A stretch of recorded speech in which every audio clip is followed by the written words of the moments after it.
اور اس وقت دشمن پوری کوشش یہ کرے گا کہ اس سال کے محرموں میں امامہ پہنا کر بعض ایسے افراد کو بیٹھایا جائے جو کربلا سے درس کی مخالفت کریں گے، جو کربلا کو بڑے احترام کی شکل میں لے کر آئیں گے. وہ کربلا بہت عظمت ہے، اللہ کا اور امام حسین کا وعدہ تھا. اس طرح کی باتیں کر کے کربلا سے فکری طور پر دور کرنے کی کوشش کریں گے. یہ امام حسین اور کربلا کے بدترین دشمن ہیں.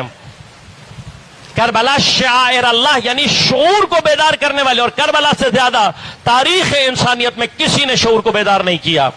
لہذا اس محرم ہمارا وظیفہ ہے، کم ترین وظیفہ یہ ہے، اور یہ افراد مشخص اور معین ہیں، ان کے مجالس یہ یاد رکھیں. اس کو اس سال سمجھنا اور سمجھانا ہے کہ امام حسین کے نام پر ہونے والی ہر مجلس حسینی مجلس نہیں ہوتی.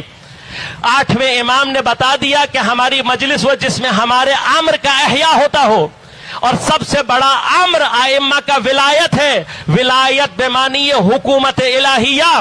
جس مجلس میں امام کا یہ امر احیاء نہ ہو رہا ہو اسے امام حسین سے نسبت دینا گناہ ہے، اور ایسی مجلس میں شریک ہونے والا قیامت کو خود خدا کو جواب دے گا. برپا کرنے والوں کے تو معاملات ویسے خدا کے ہاتھ میں ہیں. اس وقت جو دنیا میں کربلا سے درس لے کر کام کرنے والے ہیں ان کا اثر دنیا میں ظاہر ہو رہا ہے.